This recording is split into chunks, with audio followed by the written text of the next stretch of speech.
Gujarat housing બોર્ડના redevelopment પ્રોજેક્ટને લઈને નવો વિવાદ સામે આવ્યો છે। નાગરિક સેવા સંગઠને હાઉસિંગ બોર્ડના અધિકારીઓ પર ગંભીર આક્ષેપો કરતા જણાવ્યું છે કે એસોસિએશનની મંજૂરી વિના જ ટેન્ડર પ્રક્રિયા હાથ ધરવામાં આવી છે। સંગઠનના જણાવ્યા મુજબ 75% રહેવાસીઓની સંમતિ વિના વર્ક ઓર્ડર આપવામાં આવ્યો છે તેમજ પ્રોજેક્ટ રિપોર્ટ વગર માઇનસમાં ટેન્ડર મંજૂર કરાયા છે। ટીડીઆર આપ્યા બાદ વધારાની જમીન બિલ્ડરોને મફતમાં સોંપવામાં આવતી હોવાના પણ આક્ષેપો કરવામાં આવ્યા છે। આ મુદ્દે સ્થાનિક રહીશો સાથે નાગરિક સેવા સંગઠને અમદાવાદ જિલ્લા કલેક્ટરને આવેદનપત્ર આપી તપાસની માંગ કરી છે। જિલ્લા કલેક્ટર ભવ્ય વર્માએ રજૂઆતોનો અભ્યાસ કરીને નિયમ મુજબ યોગ્ય કાર્યવાહી કરવાની ખાતરી આપી છે। હાઉસિંગ બોર્ડની સામે જે રીડેવલપમેન્ટમાં જે કૌભાંડો ચાલી રહ્યા છે એના અંતર્ગત અમે લડીએ છીએ।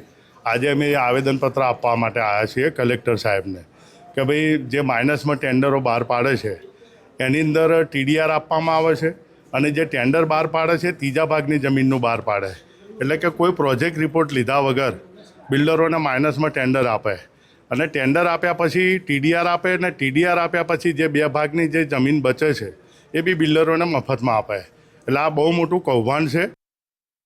હાઉસિંગ બોર્ડની રીડેવલપમેન્ટ પોલિસી છે 2016ની, એના આધારે એ લોકોની રજૂઆત છે। તો અત્યારે એ લોકો એક આવેદનપત્ર આપ્યું છે। પહેલી વખતે જે લોકો આવેદનપત્ર આપ્યું છે તો સૌથી પહેલાં તો એ લોકોની જો આવેદન છે એના આધારે વિગત શું છે આ અમારા લોકો દ્વારા જોવામાં આવશે અને પછી આગળ માટે નિર્ણય લેવામાં આવશે।